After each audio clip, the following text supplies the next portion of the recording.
ఆనాడు వారు సరదాగా ఒక మాట అనేవాళ్ళు, అందరికీ కాంట్రాక్ట్ పోస్ట్ ఉంది, మరి ముఖ్యమంత్రికి కూడా కాంట్రాక్ట్ పోస్ట్ ఉంటుందా అని చెప్పి ప్రశ్నించేవారు అధ్యక్ష. కానీ తెలంగాణ వచ్చిన తర్వాత 10 ఏళ్లలో కూడా కాంట్రాక్ట్ వ్యవస్థను మనం రద్దు చేసుకోలేకపోయినాం అధ్యక్ష. రాజకీయ పార్టీలు ఏవైనా కూడా ప్రజలకు ఒక దిక్సూచిగా నిలవాలి అధ్యక్ష, ప్రజలకు ఒక దారిదీపంగా నిలవాలి.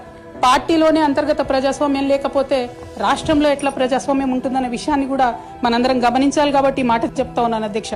ధర్నా చౌక్ రద్దు చేయడం అనేటటువంటిది ప్రజాస్వామిక హక్కుల్ని కాలరాయడంలో మొదటి మెత్త అధ్యక్ష. ఆనాడు ఇంటర్నల్ గా ఎంత ప్రొటెస్ట్ చేసినా కూడా రాష్ట్రం వచ్చింది, ఇప్పుడు ధర్నాలు ఎందుకు, దరఖాస్తులు లేవు, ధర్నాలు లేవు, అన్ని పనులు చేసి పెడతామని చెప్పుకుంటూ వెళ్లడం జరిగింది అధ్యక్ష. అట్లానే రైతులకు జరిగినటువంటి అక్రమ అరెస్టులు అధ్యక్ష, ఇవాళ ఒక్కొక్క దగ్గర నుంచి రైతులు మాట్లాడుతూ ఉంటే బాధ తట్టుకోలేకపోతున్నాం అధ్యక్ష. అదేవిధంగా పార్టీలో జరుగుతున్నటువంటి అవినీతి అధ్యక్ష, ప్రభుత్వంలో జరుగుతున్నటువంటి అవినీతిని ఎప్పటికప్పుడు నేను వారి దృష్టికి తీసుకెళ్లడం జరిగింది అధ్యక్ష.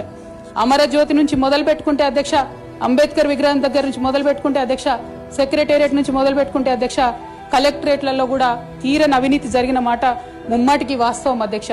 దీనికి పెద్ద ఉదాహరణలు సిద్దిపేట, సిరిసిల్లలో కట్టినటువంటి కలెక్టరేట్లు 2 వచ్చినటువంటి మొదటి వర్షానికే 2 కూడా మునిగిపోయినాయి అధ్యక్ష. ఆ విజువల్స్ అందరం కూడా మనం చూడడం జరిగింది.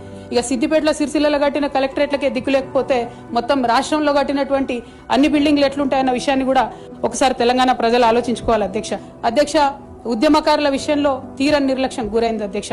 అనేక సందర్భాల్లో నేను పార్టీ నాయకులని, పెద్ద నాయకులను కూడా అనేక సందర్భాల్లో అడిగిన అధ్యక్ష.